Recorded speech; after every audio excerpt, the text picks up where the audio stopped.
Hey guys, I'm Paul the Motor Guy, and welcome to my channel, where I pass on riding tips, practice drills, and defensive riding strategies. Now, I'm a rider coach, a motorcycle sergeant, and owner and instructor at ProRider Central Texas, where we teach police riding skills to civilian riders. If you want to support my channel, you can do so by joining the ProRider membership club by clicking the join button below or in the description section of this video. Now, I'm part of a new motorcycle rider Facebook page, and on that page there's many riders that post about being caught on a gravel driveway or parking lot and dropping their motorcycles. So I decided to do a video on how to handle gravel. Now, this video will be more about making turns as opposed to traveling on a long stretch of gravel road. So hang tight.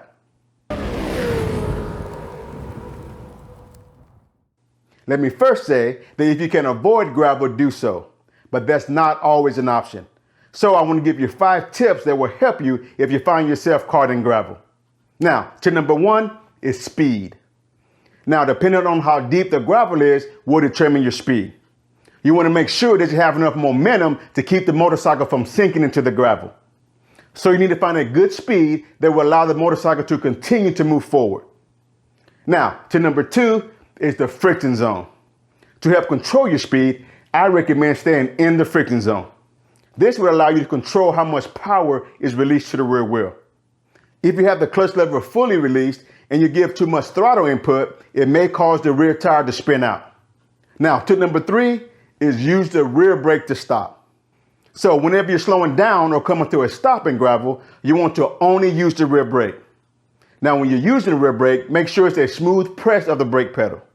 Anything abrupt may cause the rear wheel to skid and lose control. Now, this next video will show me pressing smoothly on the rear brake pedal to stop.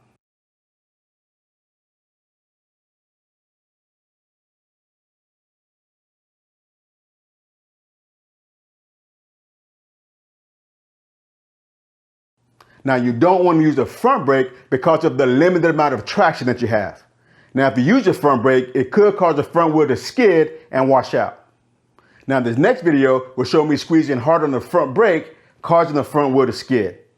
Now, because my speed wasn't fast enough, the front wheel did not wash out. Now, I did put out landing gear just in case my front wheel washed out, because I really did not want to drop my bike.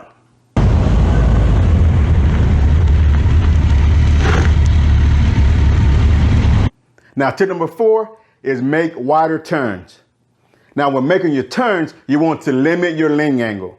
So you want to ride more straight up and down. Now, you also want to limit the amount of handlebar turn, which will make for a wider turn. Now, tip number 5 is relax and easy on the controls.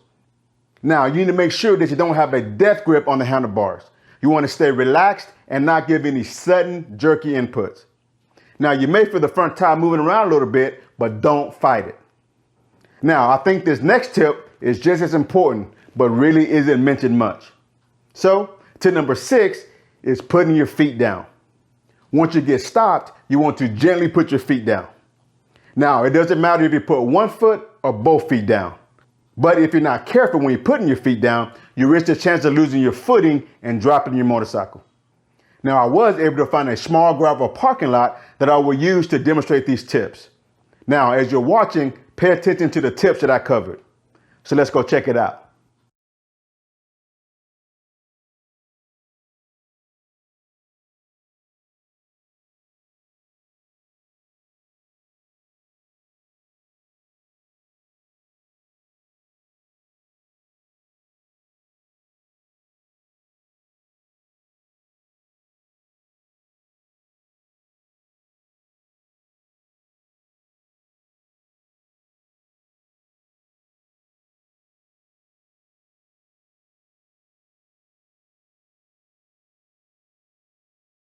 Now, after watching this video, I hope it helps shed some light on how to ride on gravel. Now, if you found this video helpful, smash that like button and don't forget to subscribe. Now, until next time, practice, practice, practice, and ride safe.